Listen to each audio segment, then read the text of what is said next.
할렐루야. 서로 샬롬 인사 좀 나누세요. 샬롬.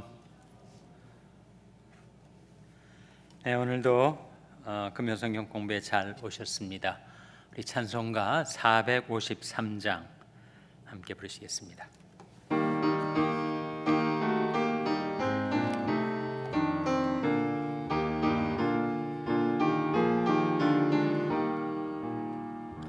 주는 나를 기르시는 목자요, 나는 주님의 귀한 어린 양.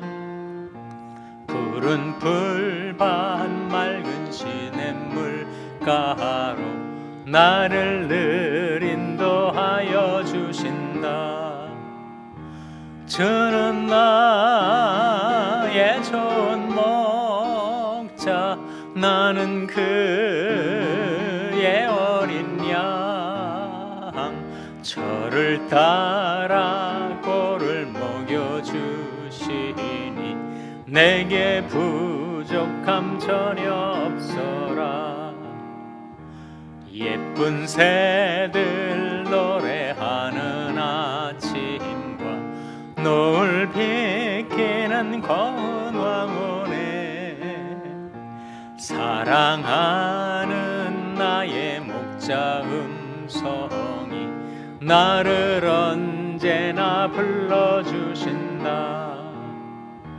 주는 나의 좋은 목자, 나는 그의 어린 양. 저를 따라 꼴을 먹여주시니 내게 부족함 전혀 없어라. 못된 짐승 나를 잊지 못하고 거친 비바람 상치 못하리. 나의 주님 강한 손을 펼치사 나를 주야로 지켜주신다. 주는 나의 좋은 목자, 나는 그의 어린 양. 저를 따라 꼴을 먹여주시니 내게 부족함 전혀 없어라.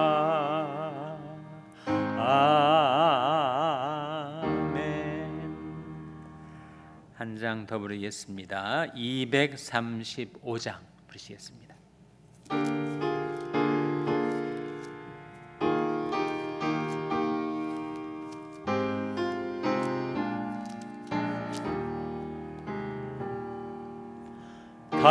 달고 묘한 그 말씀, 생명의 말씀은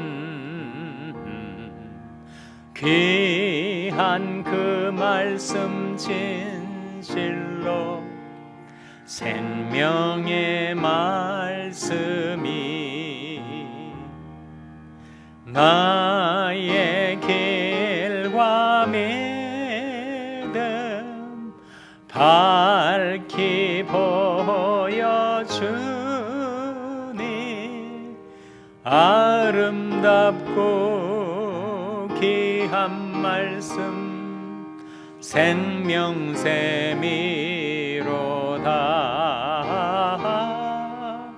아름답고 귀한 말씀 생명샘이로다.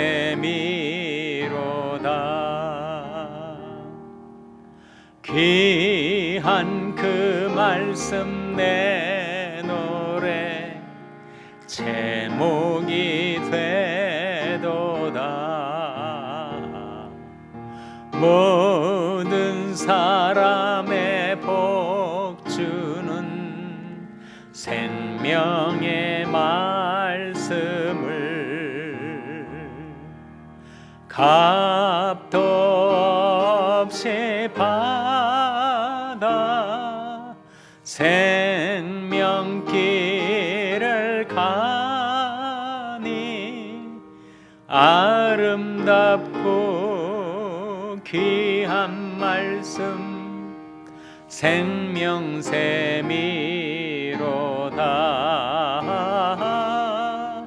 아름답고 귀한 말씀 생명샘이로다.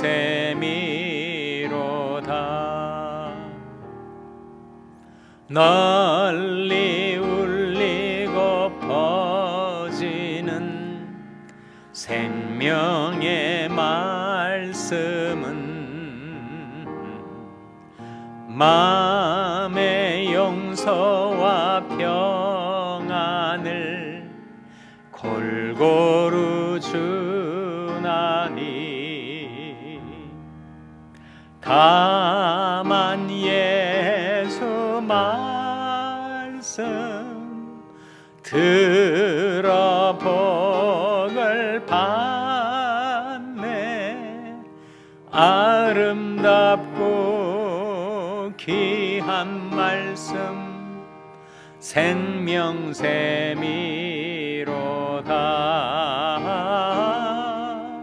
아름답고 귀한 말씀 생명샘이로다.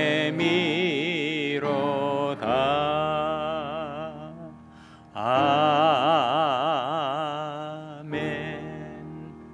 기도하시겠습니다. 하나님 감사합니다. 저희들을 불러 하나님 앞에 다시금 나올 수 있도록 이끌어 주신 것을 감사드립니다. 주님께서 저희들이 선한 목자가 되셔서 방황하는 양과 같은 저희들을 지켜주시고 인도해 주시고 그 귀한 꼴로 저희들을 먹여주시고 길러주심을 감사드립니다. 이 밤에도 하나님의 말씀을 배우러 나왔사오니 주님께서 저희와 함께 계셔서 하나님의 말씀을 가르쳐 주시고 깨닫게 하여 주시고 깨달은 바 말씀을 마음속에 간직하고 그 말씀 따라 살아가게 도와 주시옵소서. 모든 것 감사드리며 예수님의 이름으로 기도하옵나이다. 아멘. 암송 구절이 뭐였죠? 베드로전서 2장 9절이었습니다. 공식에 따라 낭송하겠습니다. 시작. 베드로전서 2장 9절 말씀. 오직 너희는 택하신 족속이요 왕같은 제사장들이요 거룩한 나라요 그의 소유된 백성이니 이는 너희를 어두운 데서 불러내어 그의 기이한 빛에 들어가게 하신 자의 아름다운 덕을 선전하게 하려 하심이라. 베드로전서 2장 9절 말씀. 아주 길다란 암송 구절이어서 정말 암송하기가 쉽지 않았을 어려웠을 텐데도 여러분 잘 숙제를 해오셨습니다. 다시 한번 낭송하겠습니다. 시작. 베드로전서 2장 9절 말씀.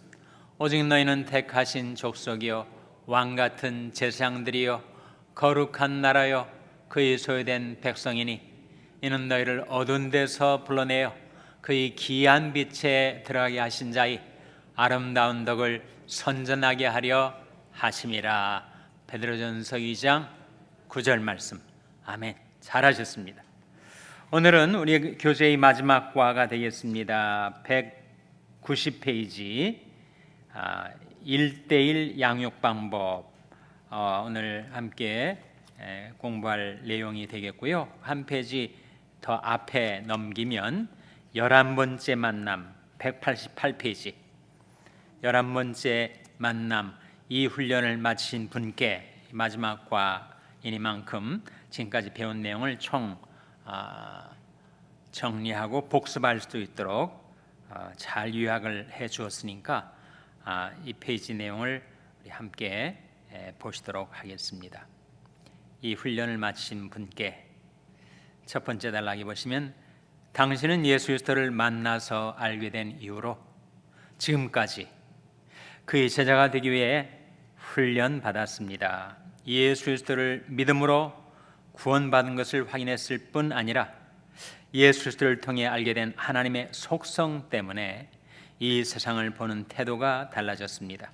이 신앙을 기초로 하나님 말씀인 성경에 대해서 배웠고 하나님과 대화하는 기도에 대해 배웠습니다. 우리가 지금까지 총 16과를 공부하면서 배웠던 내용, 예수 그리스도를 믿고 구원받은 것, 하나님의 속성이 무엇인가, 또 하나님 말씀 성경이 어떤 책인가, 하나님과의 대화인 기도를 어떻게 할 것인가, 이런 내용들을 우리가 배웠었는데 그거를 지금 요약하고 복습 시키고 있습니다.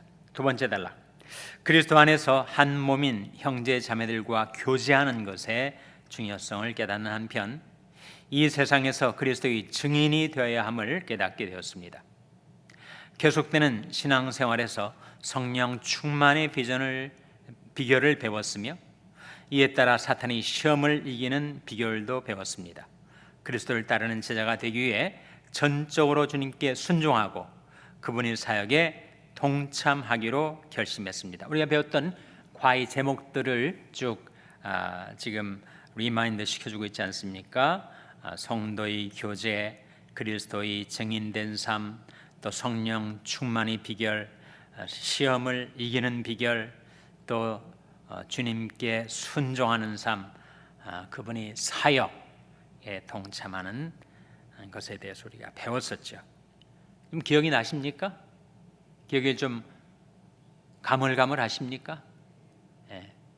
또 제목을 쭉 우리에게 상기시켜주고 있습니다. 세 번째 단락, 이제 당신은 주님의 제자로서 기초적인 훈련을 마쳤습니다. 앞으로도 계속 훈련해야 합니다. 그러나 주님은 지금 당신이 배운 바를 충성된 사람에게 부탁하기를 원하십니다. 주님은 당신이 지금까지 훈련받은 대로 또 다른 사람을 훈련하기를 원하십니다. 물론 당신 혼자서는 힘든 일입니다. 그러나 당신 속에 역사하시는 이의 역사를 따르게 될 때 그 일을 할 수 있습니다. 그래서 이 페이지에서는 지금까지 우리가 지난 15주 동안에 배웠던 내용들을 우리들에게 요약해서 복습할 수 있게 해주고 있습니다. 이제 페이지를 넘겨서 1:1 제자 양육 방법. 첫 번째 단락, 빌리 그레함. 네 번째 줄 한번 보세요. 빌리 그레함 발견하셨어요? 위에서 네 번째 줄에 빌리 그레함은 그리스도인의 삶이 5%는 결신에, 나머지 95%는 양육에 달려 있다고 말했습니다. 그러니까 그리스도인의 삶의 5%는 결신, 나머지 95%는 양육에 달려 있다는 거예요. 그러니까 실제로 우리 신앙생활에 있어서 양육이 얼마나 많은 부분을 차지하는가를 보여주고 있죠. 예수를 믿고 결신한 것은 아마 몇십 년 전이신 분들이 많으실 거예요. 미국에 와서 내가 성년이 돼서 5년 전, 10년 전에 예수를 믿게 되신 분들도 계시겠죠. 그런데 그 이후로 내가 어떻게 내 신앙이 양육이 되었는가, 성장했는가 하는 것이 중요하다는 것을 지금 빌리 그레함 목사님이 우리에게 보여주고 있습니다. 결신도 중요하고, 그리고 양육이 우리 신앙생활의 대부분을 차지하게 된다. 두 말씀을 찾아볼 텐데 양육의 중요성을 보여주는 말씀입니다. 먼저 사도행전 20장 28절 화면에 같이 읽겠습니다. 시작. 너희는 자기를 위하여 또는 온 양떼를 위하여 삼가라. 성령이 저들 가운데 너희로 감독자를 삼고 하나님이 자기 피로 사신 교회를 치게 하셨느니라. 너는 자기를 위하여 또는 온 양떼를 위하여 어떻게 하라고요? 삼가라. 삼가라는 말은 조심하라, 주의하라, 절제하라. 나 자신을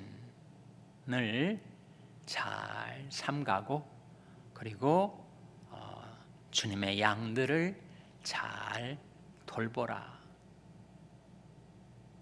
성령이 저들 가운데 너희로 감독자를 삼고 하나님이 자기 피로 사신 교회를 치게 하셨느니라. 그 치게가 바로 셰퍼딩, 목양을 말하죠. 하나님께서 먼저 믿은 우리들로 하여금 우리보다 늦게 예수 믿은 사람들을 양육하도록 하셨다. 치게 하셨다. 친다는 것은 예수님께서 시몬 베드로에게 내 양을 먹이라, 내 양을 치라, 내 양을 먹이라 이렇게 말씀하실 때 두 번째 내 양을 치라. 그것이 바로 tend my sheep, 내 양을 돌보라, 목양하라. 이게 바로 양치는 거. 목동을 가리켜서 양치기라고 하지 않습니까? 바로 그 의미의 치기입니다. shepherding. 또 한 말씀은 사도행전 20장 32절 말씀 같이 읽겠습니다. 시작. 지금 내가 너희를 주와 및 그 은혜의 말씀께 부탁하노니 그 말씀이 너희를 능히 든든히 세우사 거룩히 하심을 입은 모든 자 가운데 기업이 있게 하시리라. 지금 내가 너희를 주와 및 그 은혜의 말씀께 부탁한다. 여기에 담겨져 있는 뜻이 양육이라는 거죠. 예수 믿은 자들, 결신한 자들, 구원받은 자들을 그 말씀에 부탁하니까 그 말씀이 그들을 먹이고 기르고 양육하고 인도하게 될 것이다. 그런 말씀이죠. 그래서 신앙생활을 계속해서 마지막까지 해서 기업을, 인헤리턴스를 얻을 수 있도록까지 우리 신앙을 양육하는 것이 중요하다. 이 빌리그람 목사님 하신 말씀이 맞죠. 결신은 한 5%, 양육은 우리 신앙생활의 전 과정에 미치고 있습니다. 교회를 통한 양육 들어가기 전에 양육에 대해서 좀 더 보겠습니다.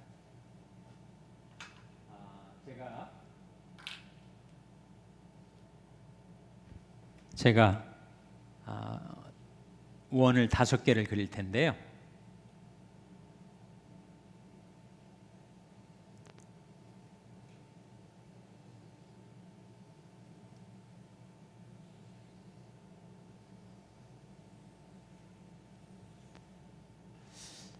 이런 원을 뭐라고 하죠? 이런 원을 동심원이라고 하죠. 동심. 중심이 하나인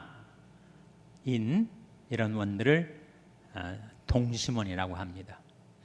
이 동심원의 중심에 예수님이 계시죠. 예수님이. 근데 성경에 보면 예수님을 따르는 사람들 중에 맨 바깥 원을 구성하는 사람들이 바로 무리입니다. 무리. 누가복음 14장에 보시면 허다한 무리가 함께 갈새, 예수님이 가시는데 허다한 무리가 따라오고 있죠. 그 무리들보다 좀 더 가까이 예수님을 따르는 사람들 중에 70인 제자가 있었죠. 70인 제자.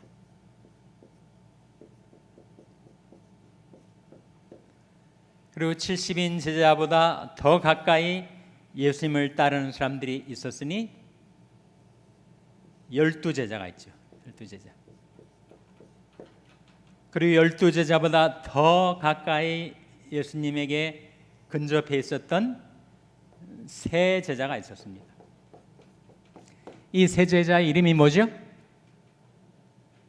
베드로와 야고보와 요한이었죠. 그래서 예수님께서 결정적인 중요한 장면마다 이 3제자를 대동하십니다. 이를테면 변화산상에서 회당장 야이로의 죽은 딸을 살리는 대목에서, 그리고 겟세마네 동산의 그 마지막 기도의 순간에 예수님께서 중요한 고비, 중요한 계기마다 세 제자를 대동하세요. 그러니까 예수님을 중심으로 해서 제일 가까이 세 제자가 있고, 그 다음에 12제자가 있고, 그 다음에 70인 제자가 있고, 그 다음에 무리가 있었다. 그러니까 이 외부로부터 예수님을 향하여 이 가까이 가게 되는 이 다이내믹이 뭘까요? 다이내믹이 두 개가 있는데, 하나는 헌신이죠. 헌신. 무리보다는 70인 제자가 더 헌신됐고, 70인 제자보다는 12제자보다는 세 제자가 더 헌신돼 있다는 것. 또 하나의 다이내믹을 말하자면 참여라고 할 수 있죠. 참여. 왜 예수님은 12제자 중에서도 세 제자를 이렇게 중요한 상황에 함께 가게 하셨을까?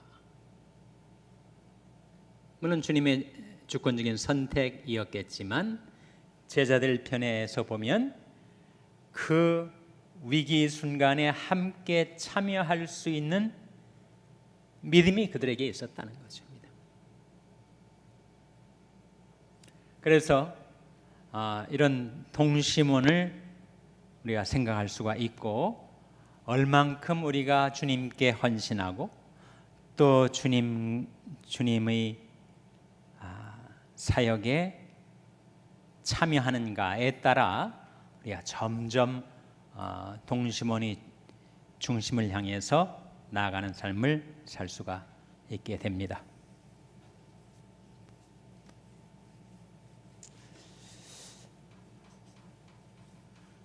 또 다른 동심원 5개를 제가 그려볼 텐데,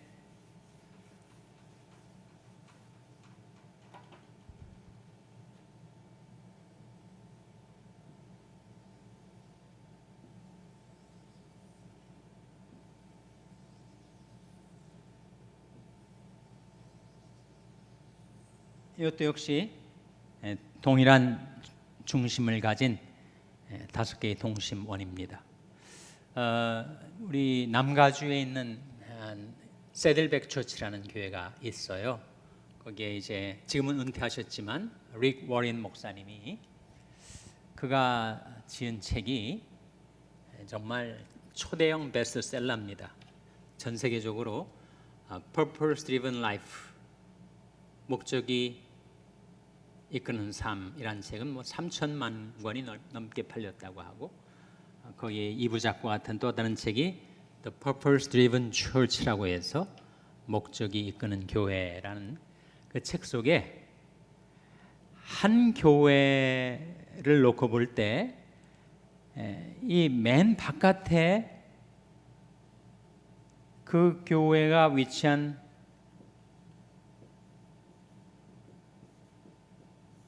커뮤니티가 있다는 거죠. 커뮤니티. 우리 샬롬 교회를 예를 들자면, 우리 샬롬 교회의 맨 바깥쪽에 토렌스라는 커뮤니티, 가디나라는 커뮤니티, 물론 주변에 하버스나 피비나 롱비치나 여러 다른 지역들이 있는데, 이와 같이 우리 교회를 둘러싸고 있는 커뮤니티가 있다는 거죠. 커뮤니티보다도 좀 더 우리 교회에 가깝게 있는 원이 있다면,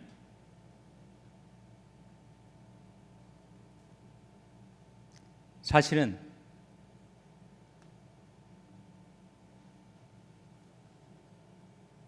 이것을 우리 교인이라고 할 수 있을까? 교인이 앞으로 될 수 있는 가능성이 있는 사람들이라고 할 수 있을까? 그런 사람들이 있다는 거예요.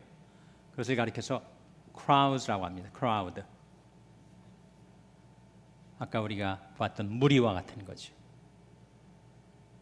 우리 교회를 놓고 볼 때 토렌스나 가디나가 커뮤니티라면, crowd는 우리 교인도 같기도 하고 교인이 아직 안 된 것 같기도 하는 사람들, 이따금씩 주일 예배 오시는 사람들, 1년에 3차례 3대 명절, 기독교의 3대 명절이 부활절, 감사절, 성탄절인데 그때 이제 가정의 평화를 위해서 교회의 얼굴을 보이시는 분들이 있다는 거죠. 그분들을 가리켜서 크라우드라고 한단 말이에요. 그보다 한 원을 더 들어가서 있는 것이 congregation.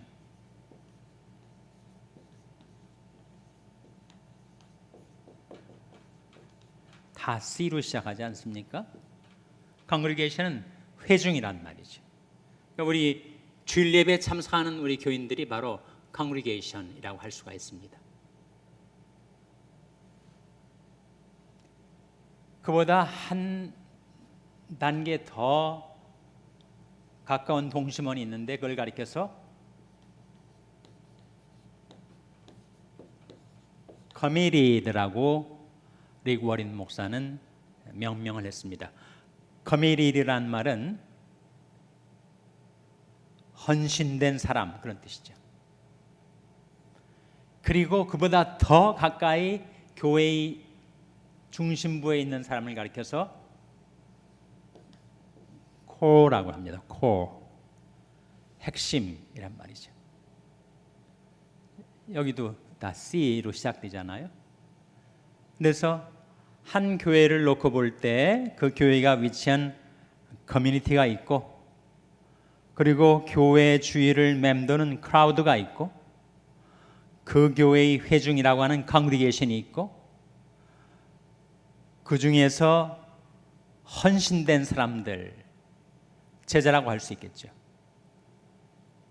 커뮤니티가 있고, 그 다음에 코라고 해서 그 교회의 핵심 요원들, 사역자들, 성직자와 평신도를 구분하는 의미에서의 사역자가 아니고 헌신된 사람들 중에서도 정말 그 교회의 중심부에서 헌신적으로 희생적으로 일하는 사람들을 가리켜서 코어라고 한다는 거죠. 나는 이 중에서 어느 원에 지금 있는 것인가? 크라우드보다는 컨그리게이션에 가까운 것이 아닐까? 컨그리게이션보다 더 커미리드, 헌신된 사람, 제자와 같은 사람이 되어 있는가? 아니면 나는 정말 교회에 없어서는 안 될 핵심 일꾼들로서 주님을 따르고 있는가?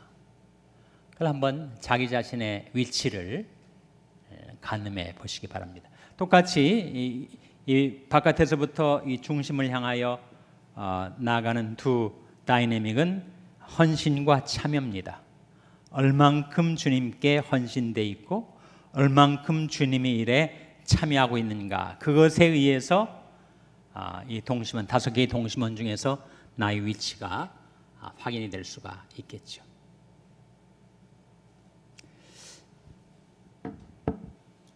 우리가 금요성경 공부를 시작하면서 이 두란노 소원에서 나온 1:1 제자 양육이라는 교재를 16주 동안, 오늘까지 16주예요, 공부를 해왔습니다. 이거 끝나면 어떻게 되는가? 이거 끝나면 우리가 컨그리게이션에서 커미리드가 될 수 있도록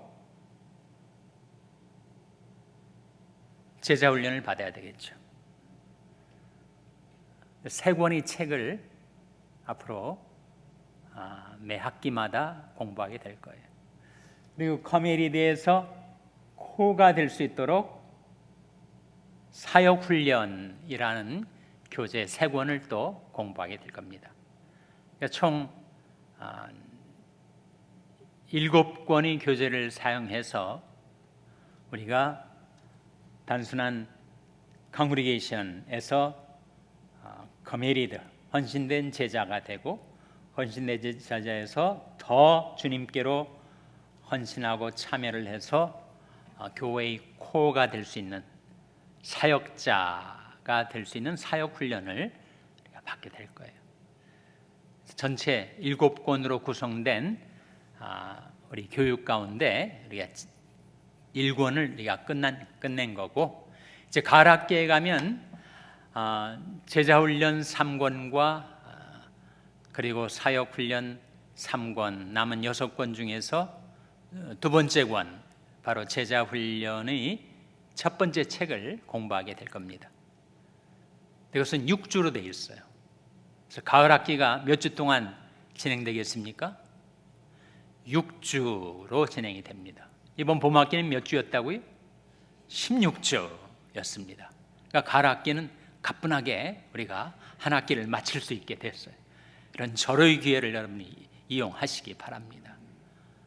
6주만 참여하면 내가 한 학기 공부를 뗄 수가 있으니까 이런 기회가 얼마나 귀중해요. 그래서 여러분이 앞으로 총 7권의 단계별 교재를 통해서 우리가 기초훈련도 받고, 이번에처럼 또 새 학기에 걸쳐서 제자훈련도 받고, 또 다른 새 학기를 통해서 사역훈련도 받고, 그래서 우리 헌신과 참여가 이 여러 동심원들의 정중앙에 계신 예수님께로 더 가까이 나갈 수 있도록 여러분이 이번에 시작된 이 공부와 교육에 계속 꾸준하게 참여해 주시기를 바랍니다. 다시 교재로 돌아와서 190페이지 1번 교회를 통한 양육. 교회를 통한 양육에 1, 2, 3번, 괄호 1, 2, 3번이 나오잖아요. 회중 양육이 있고 소그룹 양육이 있고 1대1 양육이 있다.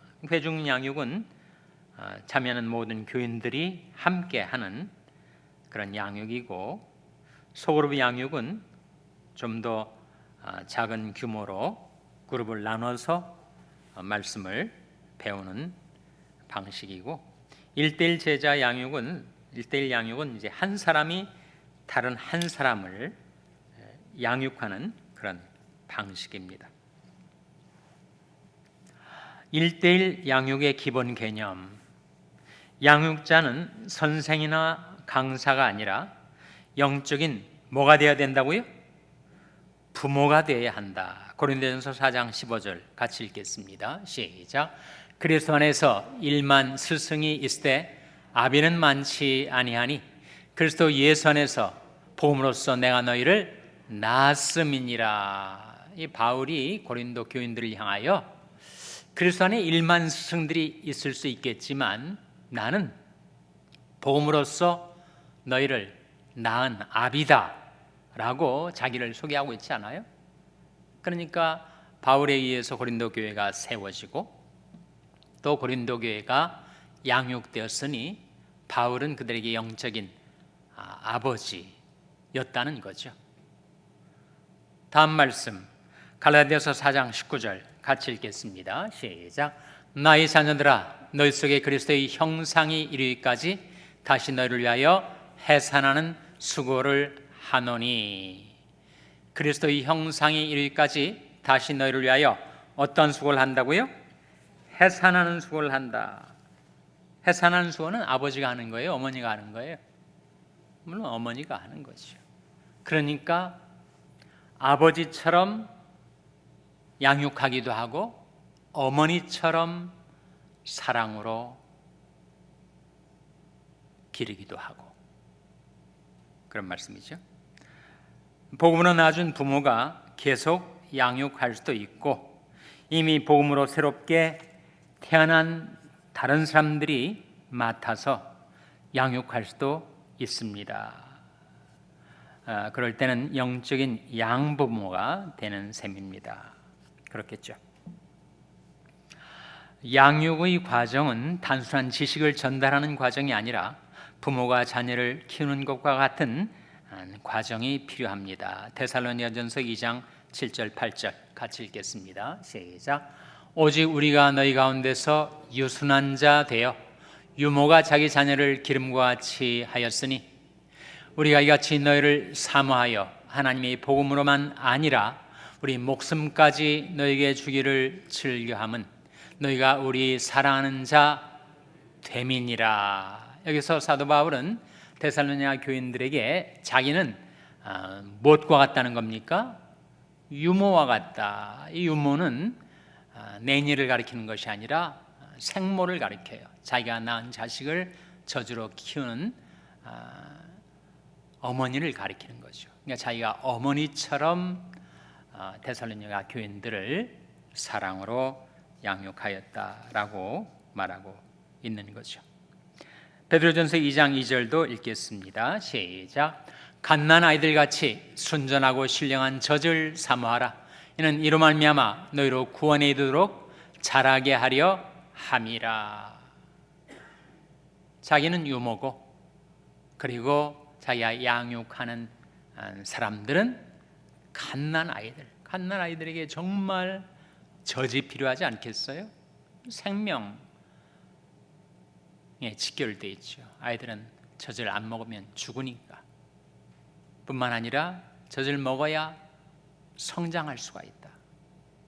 그러한 긴밀한 관계다라는 것을 보여주고 있습니다. 그래서 단지 지식을 전달하는 것이 아니고 그런 부모처럼 양육하려면 네 가지가 필요하다. 네 가지가 나오죠.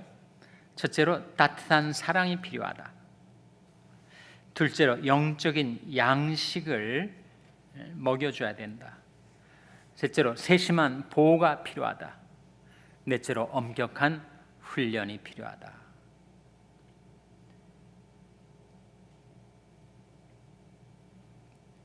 일대일 양육이든지 소그룹 양육이든지 인도자에게 필요한 이 네 가지 요소, 따뜻한 사랑, 영적 양식의 공급, 세심한 보호, 엄격한 훈련이 필요하다. 이렇게 우리에게 보여주고 있습니다. 3번, 양육의 목표는 양육자 개인의 제자를 만드는 것이 아니라 그리스도의 제자, 그리스도 안에서 완전한 자를 세우는 것입니다. 그러니까 내 제자를 만드는 게 아니라 그리스도의 제자를 만드는 것이 양육의 목표다. 골로새서 1장 28절 같이 읽겠습니다. 시작. 우리가 그를 전파하여 각 사람을 권하고 모든 죄로 각 사람을 가르치면 각 사람을 그리스도 안에서 완전한 자로 세우려 함이니. 우리가 그를 전파하여, 그는 누구겠어요? 당연히 그리스도죠. 우리가 그리스도를 전파하여 사람들에게 예수를 믿게 하고 또 그를 가르쳐서 말씀으로 양육하는 목표가 무엇인가? 각 사람을 그리스도 안에서 무엇으로 세우려 함이라고요? 완전한 자로 세우기 위한 것이다. 그러기 위해서는 양육자 자신이 그리스도를 닮는 생활을 해야 합니다. 고린도전서 11장 1절 같이 읽겠습니다. 시작. 내가 그리스도를 본받는 자 된 것 같이 너희는 나를 본받는 자 되라. 사도 바울이 얼마나 담대하게 자신이 주님을 본받는 자임을 지금 확증해 주고 있는 거죠. 자기가 그리스도를 닮아가야 자기를 따르는 사람에게 나를 닮으라 라고 할 수 있지, 자기가 그리스도를 따르지도 않고 닮아가지도 않는데 나를 본받으라라고 말할 수는 없겠죠. 4번, 양육의 원천은 양육자 개인의 능력이나 재주가 아니라 양육자 안에서 역사하시는 뭐라고요? 성령입니다. 골로새서 1장 29절 같이 읽겠습니다. 시작. 이를 위하여 나도 내 속에서 능력으로 역사하시는 이 역사를 따라 힘을 다하여 수고하노라. 이를 위하여, 즉 각 사람을 그리스도 안에서 완전한 자로 세우기 위하여, 특히 각 사람이 강조되면서 1:1 제자 양육의 가치를, 중요성을 보여주고 있는데 1:1 제자 양육이 정말 어렵죠. 오히려 여러 사람 앞에서 뭔가를 가르치기는 쉬울 거예요. 그런데 1:1로 마치 남편과 아내의 1대1의 관계가 어렵고 복잡다단한 것처럼 인격과 인격이 마주치게 되는 1대1 제자 양육이 훨씬 더 어려울 겁니다. 그래서 자기 힘으로 안 되고 양육자 안에서 역사하시는 성령이 도와주셔야 된다. 다시 한번 골로새서 1장 29절 같이 읽겠습니다. 골로새서 1장 29절 시작. 이를 위하여 나도 내 속에서 능력으로 역사하시는 이의 역사를 따라 힘을 다하여 수고하노라. 성령의 인도, 성령의 도움을 받아서 그렇게 양육을 할 수 있게 될 것이다. 그런 거죠. 다음 3번 1대1 양육의 중요성. 첫째로 새로 태어난 사람을 보존, 성장하도록 합니다. 둘째, 영적으로 재생산을 할 수 있게 합니다. 디모데후서 2장 2절 같이 읽겠습니다. 시작. 또 내가 많은 증인 앞에서 내게 들은 바를 충성된 사람들에게 부탁하라. 저희가 또 다른 사람들을 가르칠 수 있으리라. 여기에 영적인 세대, 제너레이션이 몇 세대가 나와요? 몇 세대입니까? 2세대입니까? 3세대입니까? 4세대입니까? 4세대가 나오죠. 4세대가. 지금 사도 바울이 디모데에게 편지를 쓰면서 또 너는 물론 디모데를 가리키죠. 많은 증인 앞에서 내게 들은 바를, 나는 누구를 가리켜요? 물론 바울을 가리키죠. 거기에 벌써 영적인 세대가 2세대가 있잖아요. 그래서 이 말씀을 들여다보시면 이렇게 되어 있습니다. 여기에 바울이 있고, 바울이 영적인 1세대예요. 그리고 디모데가 영적인 2세입니다. 디모데 영적인 2세대, 세컨드 제너레이션이에요. 근데 디모데와 같이 바울에게 들었던 많은 증인들이 있어요. 그러니까 디모데와 많은 증인들이 영적인 2세대에 해당되는 거죠. 그리고 바울이 당부하기를 내가 많은 증인 앞에서 내게 들은 바를 누구에게 부탁하라고 했습니까? 충성된 사람들에게 부탁하라. 충성된 사람. 그러니까 디모데가 충성된 사람들에게 부탁하는 거니까 이 사람들이 영적인 3세대, third generation이 되는 거죠. 그리고 충성된 사람들이 또 누구에게 부탁해요? 네?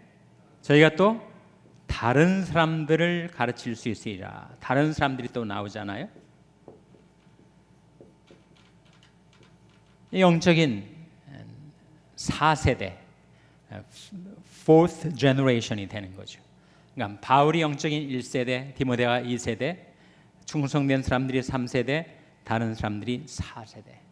이것이 이제 spiritual reproduction이라고 하는 영적인 재생산의 원리입니다.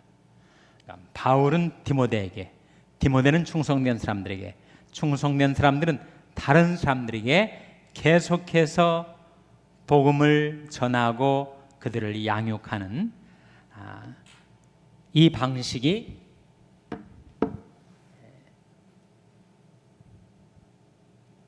아주 더디고 느린 것 같지만 또 소수에게만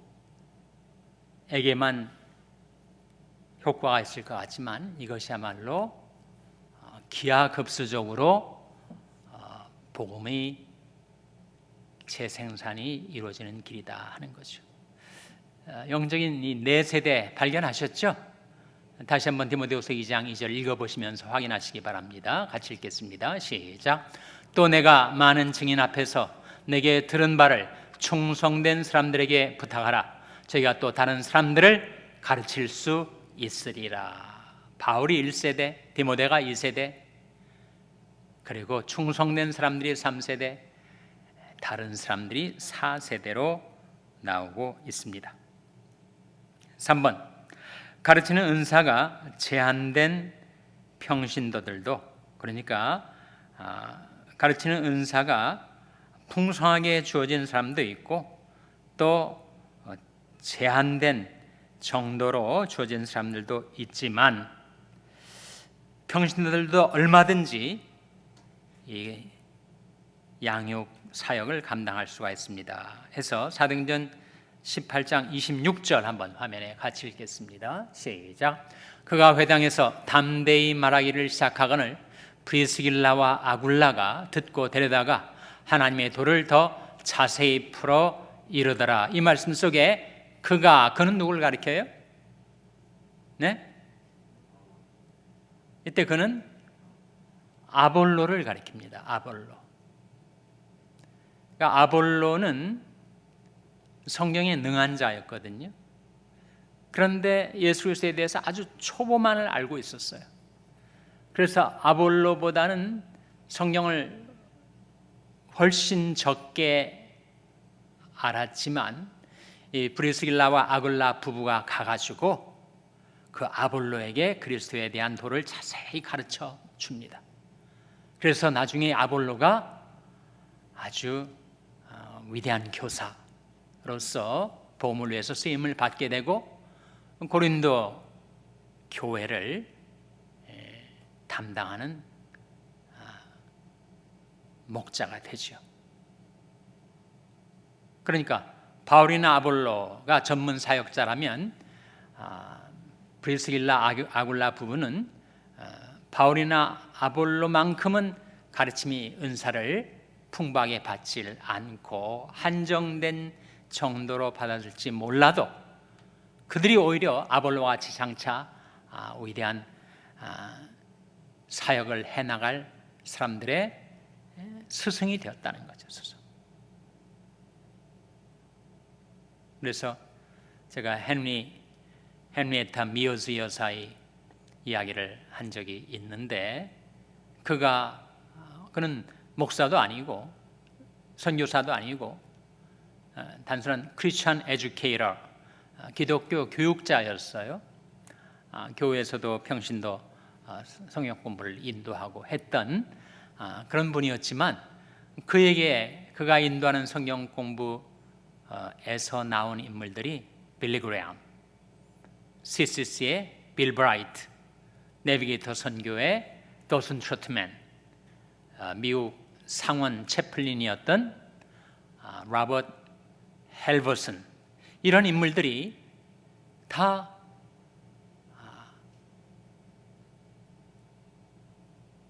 단지 교회 교사였던 헨리에타 미어스에게서 양육을 받았다.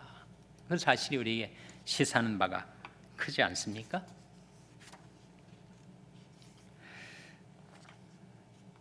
한 페이지 넘어가서 1:1 양육에 영향을 끼치는 요인들. 1:1 양육에 영향을 끼치는 요인들에는 관계라는 게 있다는 거죠.